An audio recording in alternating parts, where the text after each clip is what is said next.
നമസ്കാരം.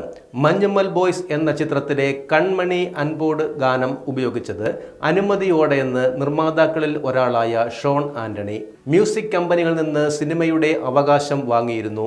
ഇത് സംബന്ധിച്ച് ഇളയരാജയിൽ നിന്നും വക്കീൽ നോട്ടീസ് ലഭിച്ചിട്ടില്ലെന്നും അദ്ദേഹം പ്രതികരിച്ചു. പിരമിഡ്, ശ്രീദേവി സൗണ്ട്സ് എന്നീ മ്യൂസിക് കമ്പനികൾക്കാണ് ഗാനത്തിന്റെ അവകാശം. അവരിൽ നിന്നും ഗാനം ഉപയോഗിക്കുന്നതിനുള്ള അവകാശം വാങ്ങിയിരുന്നു. തമിഴിൽ മാത്രമല്ല, മഞ്ഞുമ്മൽ ബോയ്സ് റിലീസ് ചെയ്ത എല്ലാ ഭാഷകളിലെയും ഗാനത്തിൻ്റെ റൈറ്റ്സ് വാങ്ങിയതായി ഷോൺ പറഞ്ഞു. 1991 സന്താന ഭാരതി സംവിധാനം ചെയ്ത് കമൽഹാസൻ ടൈറ്റിൽ റോളിലെത്തിയ ഗുണ എന്ന ചിത്രത്തിനു വേണ്ടി ഇളയരാജ ചിട്ടപ്പെടുത്തിയ ഗാനമാണ് കൺമണി അൻപോട് കാതലൻ നാൻ എന്ന് തുടങ്ങുന്ന ഗാനം. ചിദംബരം സംവിധാനം ചെയ്ത മഞ്ഞുമ്മൽ ബോയ്സ് എന്ന ചിത്രത്തിൻ്റെ ക്ലൈമാക്സ് രംഗങ്ങളിൽ ഈ ഗാനം ഉപയോഗിച്ചിട്ടുണ്ട്. മഞ്ഞുമ്മൽ ബോയ്സ് റിലീസിന് ശേഷം കൺമണി അൻപോട് വീണ്ടും മലയാളത്തിലും തമിഴിലും ട്രെൻഡായി മാറുകയും ഗുണ സിനിമ ചർച്ചയാവുകയും ചെയ്തിരുന്നു.